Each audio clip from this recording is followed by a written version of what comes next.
वो पहली ही फिल्म से लोगों के दिलों में छा गई थी। उसकी मुस्कान कितनों का दिल चुरा ले गई। पहली फिल्म से ही गंगा बनकर वो ऐसी निकली कि रातों रात शोहरत की बुलंदियों पर जा पहुंची। लेकिन वक्त और किस्मत हमेशा एक जैसी नहीं रहती।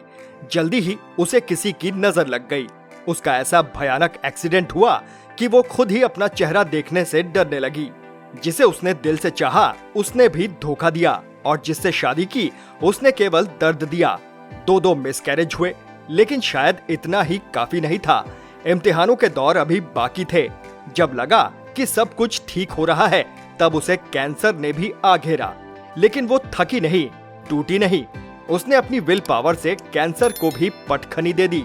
हम बात कर रहे हैं अपने जमाने की बेहद खूबसूरत और मनमोहक हंसी वाली एक्ट्रेस महिमा चौधरी की। आज के इस वीडियो में हम बात करेंगे उनकी लाइफ से जुड़ी कुछ ऐसी बातें जो आपको चौंका देंगी। तो बने रहिए हमारे साथ इस वीडियो के आखिर तक।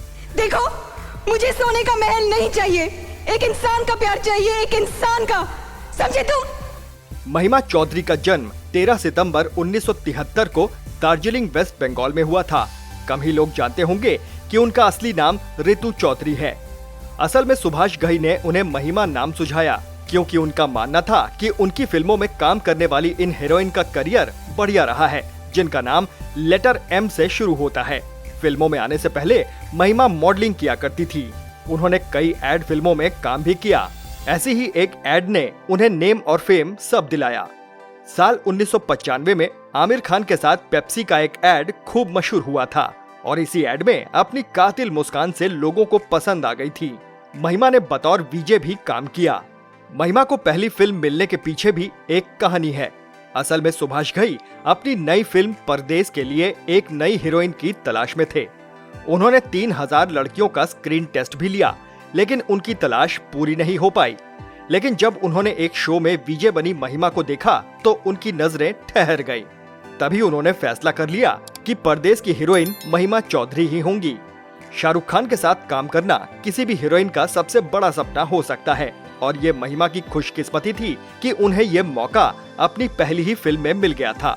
साल 1997 में रिलीज हुई फिल्म परदेस में महिमा जब पर्दे पर गंगा बनकर उतरी तो छा गईं। उनकी मुस्कान में लोगों को माधुरी दीक्षित दिखी।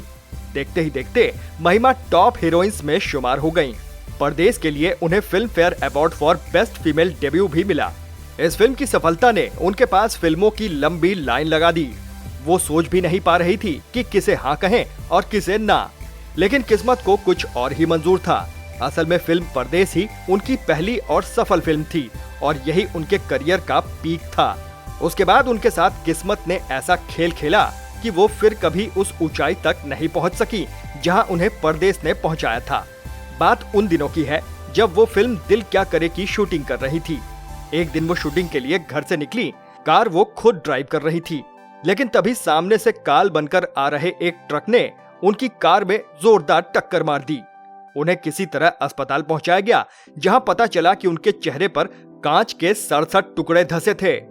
एक इंटरव्यू में महिमा ने खुद बताया कि एक्सीडेंट के बाद उन्हें ऐसा लगा जैसे वो मर रही हों। वो बुरी तरह घायल थी, बेबस थी, लाचार थी। कोई उन्हें अस्पताल ले जाने वाला भी नहीं था। कुछ अनजान लोगों ने उन्हें अस्पताल तक पहुंचाया। अस्पताल पहुंचने के बहुत देर बाद महिमा की मां और अजय देवगन वहां पहुंचे। चेहरे में धंसे कांच के टुकड़ों को निकालने के लिए महिमा का ऑपरेशन किया गया, और ऑपरेशन के बाद जब महिमा ने अपने चेहरे को देखा तो उनकी रूह कांप उठी। एक बेहद खूबसूरत चेहरा अब बदसूरत हो चुका था। अगला लंबा वक्त उनके लिए बेहद भयानक रहा।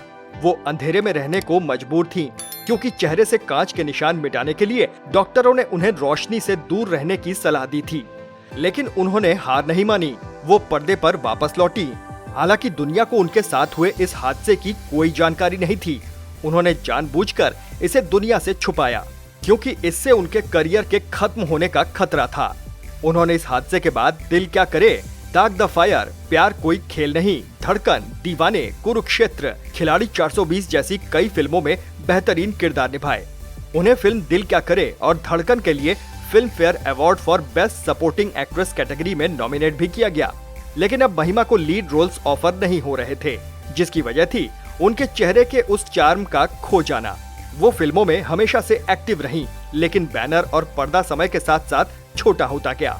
एक समय ऐसा भी आया कि उनकी फिल्में कब आईं और कब गईं पता चलना भी बंद हो गया। महिमा की पर्सनल लाइफ भी कभी अच्छी नहीं रही। पहले उनका अफेयर टेनिस खिलाड़ी लेंडर पेस के साथ रहा, लेकिन लेंडर बाद में मॉडल रिया पिल्लई के करीब होते चले गए, जिसके चलते महिमा लेंडर से अलग हो गई। साल 2006 में महिमा ने बिजनेसमैन बॉबी मुखर्जी से शादी कर ली। अगले ही साल दोनों के एक बेटी भी हुई, लेकिन इसके बाद उनके 2 मिसकैरेज भी हुए। महिमा ने एक इंटरव्यू में खुलासा किया था कि उस वक्त वो बहुत ज्यादा तनाव में थी, जिसके चलते ये मिसकैरेज हुए। महिमा और बॉबी के बीच हालात जल्दी ही बिगड़ने लगे और साल 2013 आते आते दोनों अलग हो गए और बाद में दोनों ने तलाक ले लिया। धीरे धीरे महिमा ने हालातों से समझौता कर लिया, लेकिन अभी उनके इम्तिहान का एक पर्चा बाकी था। साल 2022 में पता चला कि उन्हें कैंसर है।